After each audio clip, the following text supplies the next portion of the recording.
Hello, my little love. Did you have a good day today? I hope something made you smile.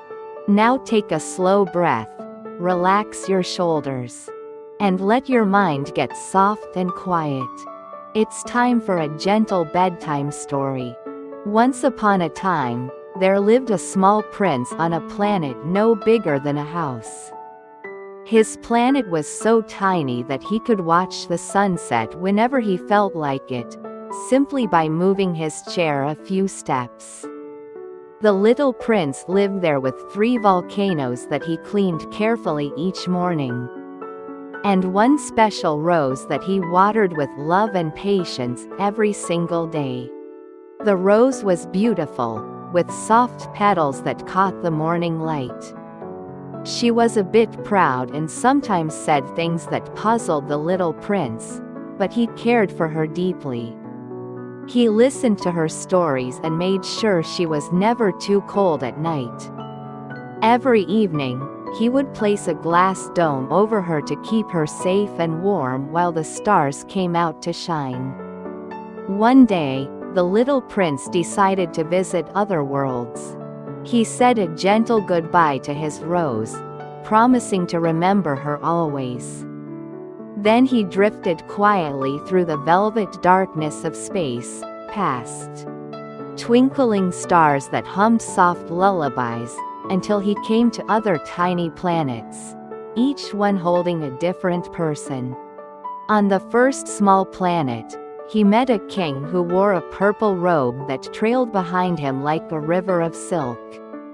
The king was kind but a bit lonely, and he liked to give orders to the stars. "I command you to twinkle," he would say, and the stars would twinkle, just as they always did.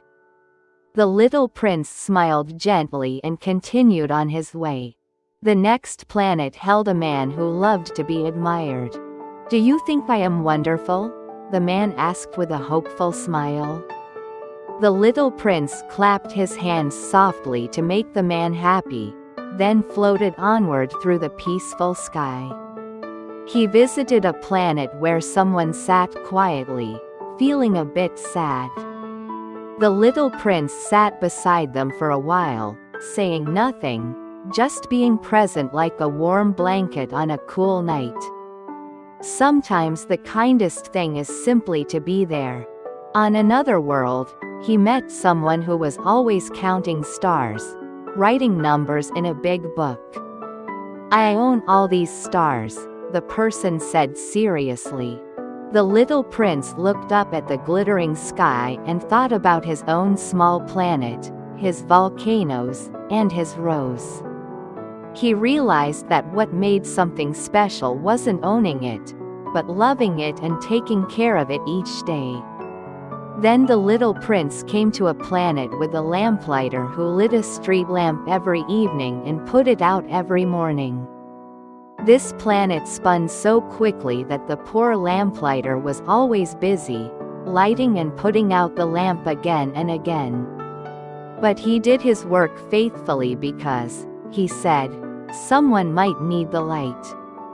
The little prince thought this was beautiful, doing something kind, even when it's difficult.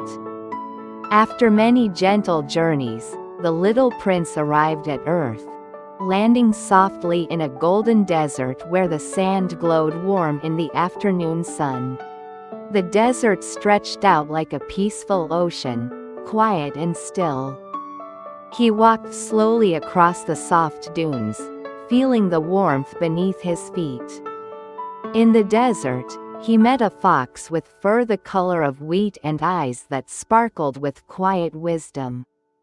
The fox was resting in the shade of a rock. "Hello," said the little prince softly. "Would you like to be friends?" The fox smiled gently. "First," said the fox in a voice like a whisper, "you must tame me. That means we must spend time together, a little bit each day, until we know each other's hearts." So the little prince visited the fox every day.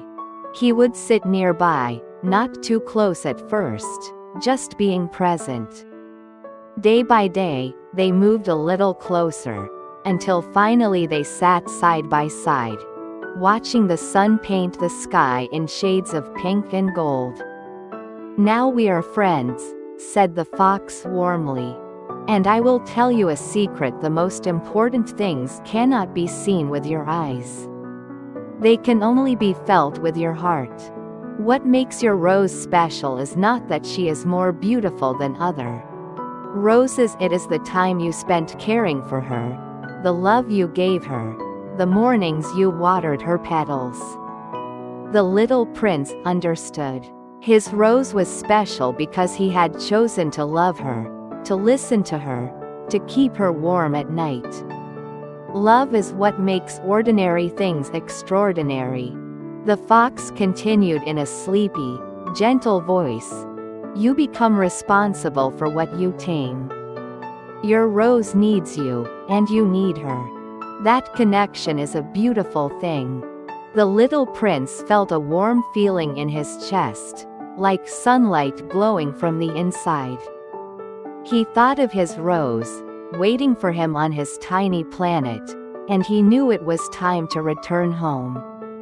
Before he left Earth, the little prince met a well in the desert. He drew up cool, clear water that tasted like stars and moonlight. He drank slowly, feeling grateful for the journey, for the fox's wisdom, for every kind soul he had met along the way. As the stars began to appear one by one in the deepening blue sky, the little prince looked up at them with a soft smile. He knew that somewhere up there, his small planet was waiting. His rose would be there, swaying gently in the evening breeze, her petals soft and safe beneath the glass dome he had placed over her. The little prince closed his eyes and felt himself becoming lighter, lighter, until he was drifting upward like a feather on a warm wind. He floated past the moon, past the quiet constellations, through the gentle darkness that held all the worlds together. When he arrived home, everything was just as he had left it. His 3 little volcanoes stood waiting to be cleaned. The baobab sprouts were small and manageable. And there, most importantly, was his rose, her petals glowing softly in the starlight. "You came back," whispered the rose, and though her voice was still a little bit proud, the little prince could hear the happiness underneath. "I will always come back," said the little prince gently, "because you are my rose, and I am responsible for you. That is what love means." He watered her carefully, adjusted her glass dome to keep the night chill away, and then sat beside her, watching the stars come fully out. The universe felt big and full of wonder, but his small planet felt just right, cozy and safe, with everything he needed close by. The little prince learned that home is not just a place. Home is where you care for others and where others care for you. Home is the rose you water each day, the volcanoes you clean each morning, the sunsets you watch with a peaceful heart. Every night after that, the little prince would look up at the stars and remember his journey. He remembered the fox's wisdom about taming and being tamed, about the invisible things that matter most. He remembered that what makes anything precious is the love we give it and the time we spend. And if you look up at the stars tonight, you might imagine the little prince there on his tiny planet, caring for his rose, cleaning his volcanoes, moving his chair to watch another gentle sunset. The stars seemed to laugh with a soft, tinkling sound, because somewhere among them, a small prince is home, and all is well. The rose sways in the starlight. The volcanoes are quiet and clean. And the little prince knows, deep in his heart, that the most important things cannot be seen, only felt, only loved, only remembered with warmth and tenderness. You did well today, my little love. Now let your eyes grow heavy, and let the night wrap around you like a soft blanket. Sleep well, sweet dreams, and rest deeply.